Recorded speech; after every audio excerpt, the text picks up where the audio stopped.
was 6 to 9 months after Jesus moved house to Capernaum. He'd focused on providing hands-on equipping to the inner circle of his growing crowds of disciples. He'd seen the benefits of focusing upon a few core disciples with increased evangelistic opportunities for many more. Then, two things threw everything into a crisis.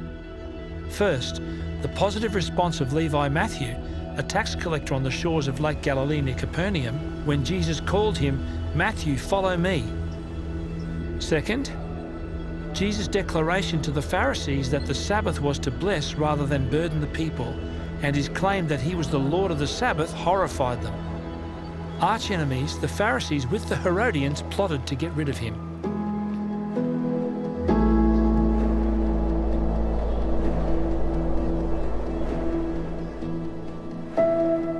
Jesus came out into these fields to spend the night in prayer.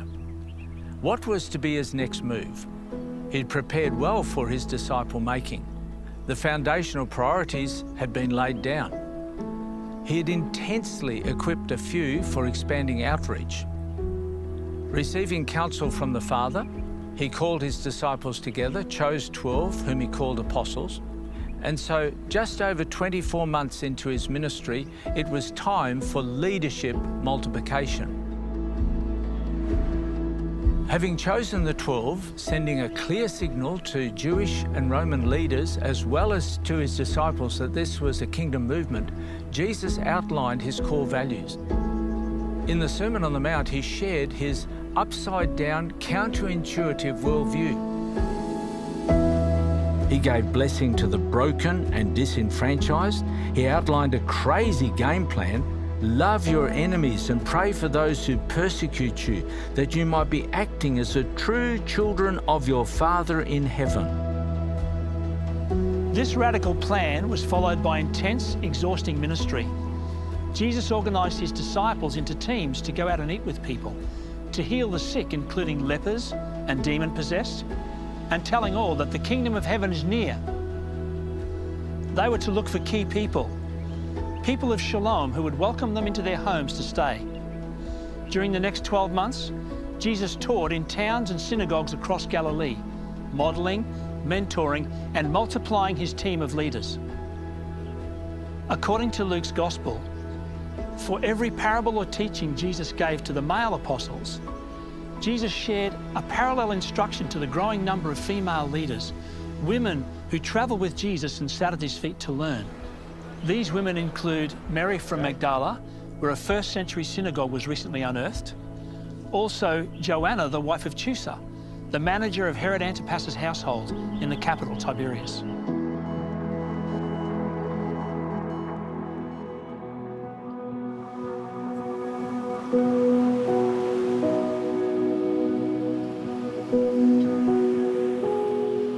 Jesus outlined numerous principles for the leaders of his kingdom movement.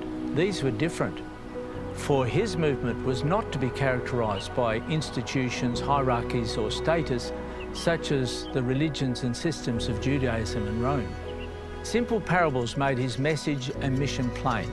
He told stories of shepherds and peasant farmers. He said the farmer went into the field to sow seed. He outlined the activities of the farmer: prepare, sow, cultivate, gather, multiply. These provide a simple frame for disciple making and movement building today. The apostles were constantly stretched, but they were hardly prepared for Jesus' next challenge when he said, "Let's go over to the other side."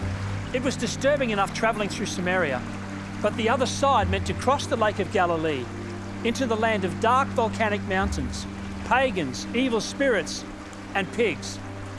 It was a different territory, the area of Decapolis, 10 Roman cities. A sudden squall almost drowned them. But more terrifying, as Jesus stepped out of the boat on the far shore, a naked, demon-possessed man ran at him from the tombs, shouting at the top of his voice, "What do you want with me, Jesus, Son of the Most High?" Jesus cast the demons out. They possessed a herd of 2,000 pigs that rushed down a steep embankment into the lake. By the time the townspeople arrived, the man was sitting fully clothed and in his right mind. As Jesus prepared to leave, The healed man begged to go with him, but Jesus knew he had found a key person, one he would later call a person of peace. This man had welcomed him. This man had a reputation and influence. So Jesus said to the man, "Go home to your family. Tell them how much the Lord has done for you and how he has had mercy on you."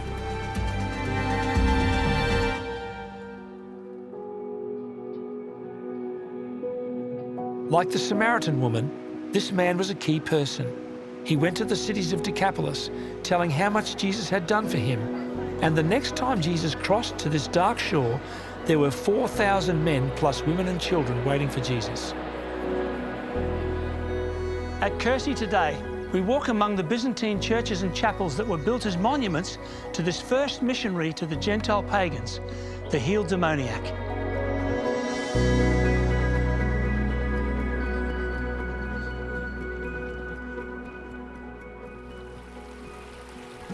With his Jewish followers seeking to force him to become king to overthrow the Romans, Jesus retreated with his apostles to Gentile pagan territories, first to Phoenicia, then Decapolis, and then north to the region of Caesarea Philippi.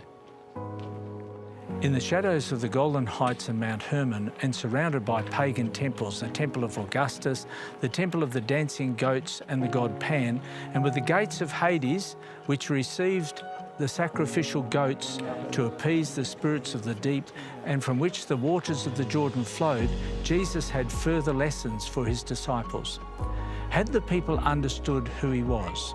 Who did they think he really was? Peter responded, "You are the Christ, the Son of the living God." Peter got it right, but only by divine revelation from the Father. Jesus' kingdom movement was built upon himself, the Anointed One. His church, his gathering of disciples, was based on this truth. They had the keys to the kingdom because they knew him.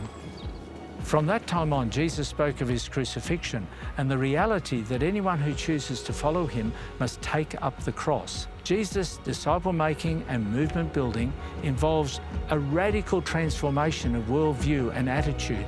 But this is the journey of life and meaning.